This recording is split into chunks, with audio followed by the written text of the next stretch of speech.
I am standing in front of the Pima Mine Road Recharge Project in Tucson, Arizona. This is part of the CAP system where we get our recharge. So to explain recharge, which is probably the most important part of the groundwater system, I'm going to have to give you a little background on groundwater. Okay, groundwater in simple terms is the water we find in the ground, the water that we find between cracks in the rock, or more likely for our purposes between pore spaces between sediments or sedimentary rock. This is all about people here. We're here in Arizona. It's a very dry climate. We need water. So let me explain that for us, the only water we're interested in the ground is water in an aquifer. An aquifer is defined as a geologic formation in which people can pump water at a usable rate. What's a usable rate? Well, it depends. Is it your personal well and you're just pumping for a single house? Or is this a city well? Like, for example, San Luis, Arizona gets all its water, its city water, from the ground. So they, of course, have to pump a lot more. So it's kind of a loose definition. So for an aquifer, for something to be a good aquifer, we need it to have two characteristics. One, porosity. Two, permeability. Porosity is those spaces between the sediments or the sedimentary rock. They need to be full of water. The second thing they need is to be connected, because otherwise if water doesn't flow from one space to another, it doesn't help us. So the connectivity of those pore spaces is known as permeability. So you want to have a well. You drill down until you hit the water table. That means you drill through a bunch of sediments or rock that is relatively dry or has a little bit of water in it. We call that the unsaturated zone. And then when you hit that, we've hit water. That means that if I drill down, I pull the drill bit out, I put a pipe in there, it's going to fill full of water. It only can do that if you've hit the water table, and the definition of hitting the water table means that the sediments below the water table are saturated. And saturated means that all those pore spaces are full of water. Okay, so we've hit the water table, we put a pump in, we drop it down there and we start pumping. Well, what do you think is going to happen, right?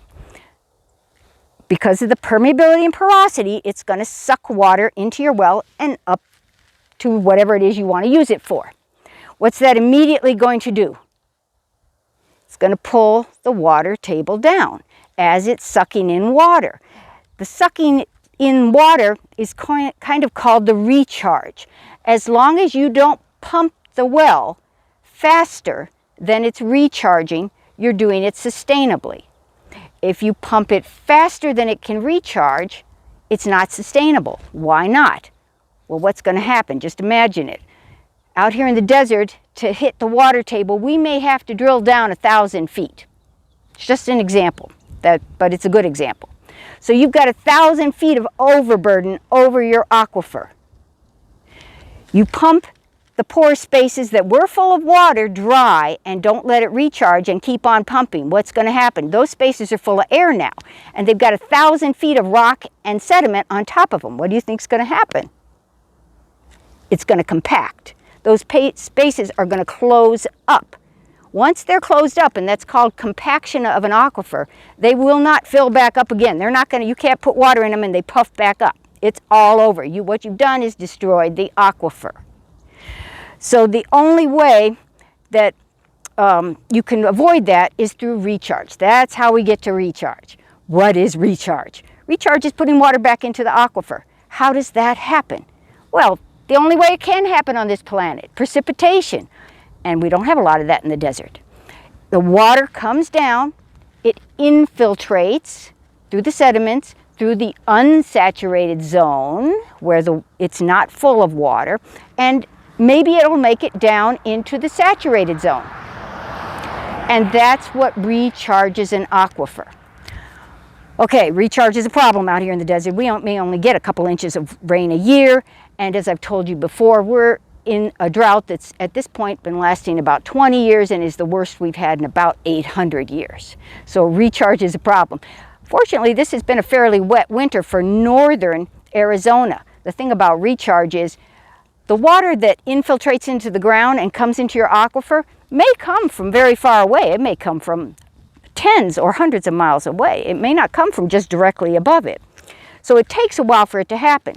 But this year, as I said, we've had a lot of snowfall in northern Arizona, and we've got a lot of water draining into the Colorado and coming down it. So it's being funneled into the cap system, and if it makes it to the end of the cap system, which is where we are now in Tucson, and there's enough left over after they use their allocation, they can put it in what we call these recharge basins. They're basically big ponds with no lining on the bottom, and the only point they have is to capture the water and to let it infiltrate into the ground and store it for future use. In the process, by the way, it also tends to clean it. So what we're doing now is we're storing water for future use at the end of the cap system.